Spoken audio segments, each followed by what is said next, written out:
Madam ಇವತ್ತು ಅಖಿಲ ಭಾರತ ರೈತ ಪಾರ್ಟಿ ಬೆಂಗಳೂರಲ್ಲಿ ಅಧ್ಯಕ್ಷ ಸ್ಥಾನಕ್ಕೆ ಆಯ್ಕೆ ಮಾಡ್ತಾ ಇದ್ದಾರೆ. ಸೊ ಅದ್ರ ಬಗ್ಗೆ ಎಲ್ಲ ಜನತೆಗೂ ನಮಸ್ಕಾರಗಳು. ನನ್ನ ಹೆಸರು ಯಶೋಧ ಅಂತ, ಡಾಕ್ಟರ್ ಯಶೋಧ ಅಂತ, ಅಖಿಲ ಭಾರತ ರೈತ ಪಾರ್ಟಿ ರಾಜ್ಯಾಧ್ಯಕ್ಷರು. ನಾವು ಇಲ್ಲಿ ಬೆಂಗಳೂರು ನಗರದಲ್ಲಿ ಅಖಿಲ ಭಾರತ ರೈತ ಪಾರ್ಟಿ ವತಿಯಿಂದ ಒಂದು 10 ಮಂದಿಯ ಪದಾಧಿಕಾರಿಗಳನ್ನಾಗಿ ನೇಮಕ ಮಾಡಿ ಅವರಿಗೆ ಹಕ್ಕುಪತ್ರಗಳನ್ನು ಕೊಟ್ಟಿದ್ದೇವೆ. ಅವರು ಇನ್ನು ಮುಂದೆ ಎಲ್ಲ ಕ್ಷೇತ್ರದಲ್ಲಿ ನಡೆದಿದೆ, ಆದರೆ ವಿಧಾನಸಭಾ ಕ್ಷೇತ್ರದಲ್ಲಿ ನಡೆದಿರಲಿಲ್ಲ. ಅದಕ್ಕಾಗಿ ಇವಾಗ 10 ಮಂದಿಗೆ ಹಕ್ಕುಪತ್ರ ಕೊಟ್ಟು ಮುಂದೆ ಇನ್ನೂ ಜಾಸ್ತಿ ಹಕ್ಕುಪತ್ರ ಕೊಟ್ಟು ಅವ್ರನ್ನನ್ನು ನಮ್ಮ ಪಕ್ಷಕ್ಕೆ ಸೇರ್ಪಡೆಯಾಗಿ ಮಾಡಿಕೊಂಡು ನಮ್ಮ ಪಕ್ಷವನ್ನು ಇನ್ನೂ ಉನ್ನತ ಮಟ್ಟದಲ್ಲಿ ಒಯ್ತೀವಿ ಅಂತ ಭರವಸೆ ಕೊಟ್ಟು ನಾವು ಈ ಪಕ್ಷವನ್ನು ನಮ್ಮ ರೈತರಿಗೋಸ್ಕರ ನಾವು ಅಭಿವೃದ್ಧಿ ಮಾಡಿ ನಮ್ಮ ರೈತರನ್ನು ನಾವು ಬಿಟ್ಟು ಕೊಡಬಾರ್ದು ಹೇಳಿ ಒಂದು ವಿಧಾನಸಭಾ ಕ್ಷೇತ್ರದಲ್ಲಿ ಒಬ್ಬರು ಶಾಸಕರಾಗಿ ನಿಂತರೆ ನಮ್ಮ ರೈತರು ಯಾವಾಗ ಉಳಿತಾರ ಅನ್ನೋಗೋಸ್ಕರ ನಾವು ಈ ಪಕ್ಷ ಕಟ್ಟಿದ್ದು. ಅದಕ್ಕೋಸ್ಕರ ನಾವೆಲ್ಲ ಒಂದು ಮೂಲೆ ಬಿಡಲಂಗೆ ನಾವು ನಮ್ಮ ರೈತ ಪಾರ್ಟಿಗೆ, ಅಖಿಲ ಭಾರತ ರೈತ ಪಾರ್ಟಿಗೆ ಅವ್ರನ್ನ ನೇಮಕ ಮಾಡ್ತೀವಿ ಅಂತ ಹೇಳಿ ನಾನು ಭರವಸೆ ಕೊಡ್ತೀನಿ.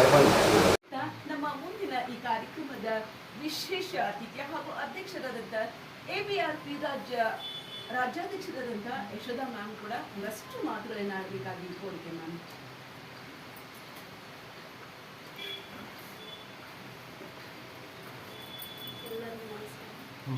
ಸ್ವಲ್ಪ ಜೋರಾಗಿ.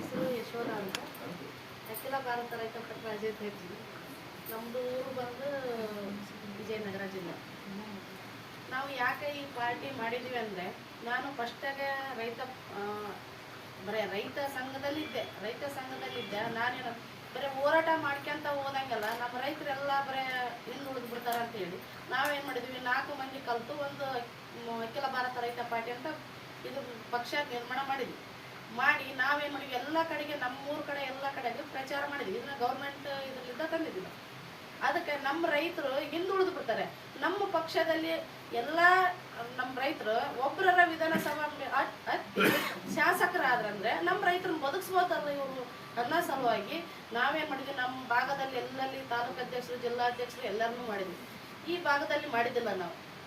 ಸುನಿಲ್ ಸರ್ ನಮಗೆ ಸಿಕ್ಕರು ಒಂದು ಫಂಕ್ಷನ್ನಲ್ಲಿ ಬಂದೆ. ನಾನು ತಮಿಳ್ನಾಡಿನಲ್ಲಿ ಡಾಕ್ಟರೇಟ್ ಅವಾರ್ಡ್ ಕೊಟ್ಟರೆ ನನಗೆ. ಅವಾಗ ಸುನಿಲ್ ಸರ್ ಸಿಕ್ಕರು. ನಾನು ಹೇಳಿದೆ, ಒಬ್ಬರನ್ನ ಯಾರ್ಯಾರೇ ಈ ಬೆಂಗಳೂರಿನಲ್ಲಿ ಒಬ್ಬರನ್ನ ಜಿಲ್ಲಾಧ್ಯಕ್ಷರಾಗಲಿ, ತಾಲೂಕು ಅಧ್ಯಕ್ಷರಾಗಲಿ, ಕಾರ್ಯದರ್ಶಿ ಆಗಲಿ ಯಾರನ್ನಾರ ಮಾಡಿದರೆ ನಮಗೆ ಪ್ರತಿಯೊಂದು ಮೂಲೆಯಲ್ಲಿ ಬೆಂಗಳೂರಲ್ಲಿ ಒಂದೊಂದು ಅಧ್ಯಕ್ಷರ ಸ್ಥಾನ ಕೊಟ್ಟರೆ ನಾವು ವಿಧಾನಸಭಾ ಮೆಟ್ಲು ಹತ್ಬೋದಲ್ಲ ಅನ್ನೋ ಸಲುವಾಗಿ ನಾವು ಹುಡುಕಿದಾಗ ನಮ್ಮ ಜಯಣ್ಣ ಸರ್ ಸಿಕ್ಕರು. ಅವ್ರು ಸಿಕ್ಕಿದಾಗ ನಾವು ಹೇಳಿದ್ವಿ, ಅವ್ರನ್ನ 1 ತಿಂಗಳ 2 ತಿಂಗಳ ಅವ್ರು ಏನು ಮಾಡ್ತಾರೆ, ಉದ್ಯೋಗ ಏನಿಲ್ಲ ಅಂತ ಎಲ್ಲ ಪರಿಶೀಲನೆ ಮಾಡಿ ಅವರಿಗೆ ಈಗ ರಾಜ್ಯ ಪ್ರಧಾನ ಕಾರ್ಯ ಸ್ಥಾನ ಕೊಟ್ಟು ಅವರಿಗೆ ಪ್ರತಿಯೊಂದು ಮೂಲೆಯಲ್ಲಿ ವಿಧಾನಸಭಾ ಮೆಟ್ಲು ಒಬ್ಬರಾಗಲಿ ಇರ್ಬೇಕು ಅನ್ನೋ ಛಲ ಇಟ್ಕೊಂಡು ನಾವು ಮುಂದುವರ್ಸ್ಕೊಂಡು ಹೋಗ್ರಿ. ಏನೋ ಕಷ್ಟ ಬರಲಿ, ಏನೋ ಬರಲಿ, ನಮ್ಮ ಮೂಲಕ ತಿಳಿಸ್ರಿ, ಅದನ್ನು ಪರಿಹರಿಸ ಮಾಡೋಣ ಅಂತ ಹೇಳಿ ಜಯಣ್ಣ ಸರ್ಗೆ ಹೇಳಿದ್ವಿ. ಹೇಳಿದಾಗ ಅವ್ರು ಭಾಳ ಕೇರ್ಫುಲ್ ತಗೊಂಡು ಅವ್ರಿಗೆ ಕೊಟ್ಟಿರೋದು 1 ತಿಂಗಳಲ್ಲಿ ಅವರು 6 ಮಂದಿ 8 ಮಂದಿ ಅಧ್ಯಕ್ಷ ಸ್ಥಾನ ತಂದಾರಪ್ಪ ಅಂದರೆ ಇದನ್ನು ಹಂಗೆ ಕೈ ಬಿಡಲ್ಲ, ಇರಬೇಕು ಅನ್ನೋ ಛಲ ಅವ್ರಿಗಿದೆ.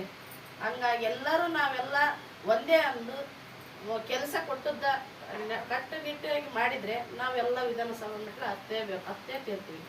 ಹೌದ್ರೆ ಈಗ ನಾವು ಇಲ್ಲಿ ಬಂದಿರ್ತಕ್ಕಂಥದ್ದು ಏನಂದರೆ, ಈಗ ಯಾರ್ಯಾರು ಸ್ಥಾನ ಕೊಡ್ತೀವಿ ಅಂದರೆ ಅವರು ಜವಾಬ್ದಾರಿಯಿಂದ ಗುಂಪು ಮಾಡಿದ್ದೀವಿ ನಾವು ಫೋನಲ್ಲಿ. ಅದರಲ್ಲಿ ಮೆಸೇಜ್ ಕಳಿಸ್ಬೇಕು. ಏನೋ ಪ್ರಾಬ್ಲಮ್ ಇದ್ದರೂ ನಾವು ಅಲ್ಲಿಗೆ ಅಟೆಂಡ್ ಆಗ್ತೀವಿ. ನಿಮ್ತಾನೆ ಬಂದು ನೀವು ಯಾವ ಕಾರಣಕ್ಕೂ ಅದನ್ನು ಮಿಸ್ ಮಾಡ್ಕೊರ್ಲಂಗೆ ನಮಗೆ ಮಾಡ್ಬೇಕು. ಎಷ್ಟು ಹೇಳಿ 2 ಮಾತು.